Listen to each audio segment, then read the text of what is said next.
২৪ জুলাই গণ অভ্যুত্থানের প্রথম শহীদ রংপুর বেগম রোকেয়া বিশ্ববিদ্যালয়ের শিক্ষার্থী আবু সাঈদ হত্যার ঘটনায় মানবতা বিরোধী অপরাধের মামলার রায়ের জন্য আগামী ৯ এপ্রিল দিন ধার্য করেছে ট্রাইব্যুনাল। আন্তর্জাতিক অপরাধ ট্রাইব্যুনাল ২ এর চেয়ারম্যান বিচারপতি নজরুল ইসলাম চৌধুরীর নেতৃত্বাধীন ৩ সদস্যের বিচারের প্যানেল এবং তারিখ নির্ধারণ করেন। প্যানেলে অপর সদস্যরা হলেন বিচারক মোহাম্মদ মঞ্জুরুল বাসির ও বিচারক নূর মোহাম্মদ শাহরিয়ার কবির।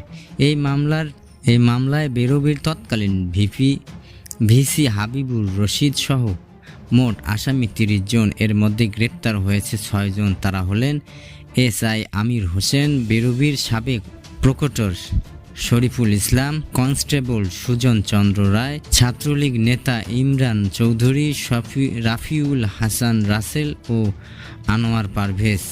ট্রাইব্যুনাল প্রসিকিউশনের পক্ষে ছিলেন প্রসিকিউটর মিজানুল ইসলাম, প্রসিকিউটর মঈনুল করিম। আসামি পক্ষের আইনজীবীরাও উপস্থিত ছিলেন। এর আগে ২৭ জানুয়ারি এই মামলার যুক্তিতর্ক শেষে রায়ের দিন নির্ধারণের জন্য অপেক্ষমাণ রাখেন ট্রাইব্যুনাল। ওই দিন আসামি পক্ষের যুক্তিতর্কের পর প্রসিকিউশনের পক্ষে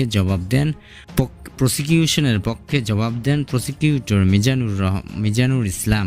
এরপর পাল্টা জবাব দেন আসামি পক্ষের আইনজীবীরা। গত বছরের ২৭শে আগস্ট প্রসিকিউশনের সূচনা বক্তব্যের মাধ্যমে এই মামলার আনুষ্ঠানিক বিচার শুরু হয়। ৬ আগস্ট ৩০ আসামির বিরুদ্ধে ফরমাল চার্জ গঠন করে ট্রাইব্যুনাল ২ পলাতক আসামিদের পক্ষে ২২ জানুয়ারি টেস্টেজ ডিফেন্স আইনজীবী হিসেবে ৪ জনকে নিয়োগ দেওয়া হয়। অভিযোগ আমলে নেওয়া হয় ৩০ জুন। ২৪ জুন চিফ প্রসিকিউটর কার্যালয়ে প্রতিবেদনের জমা দেন তদন্ত সংস্থার কর্মকর্তারা।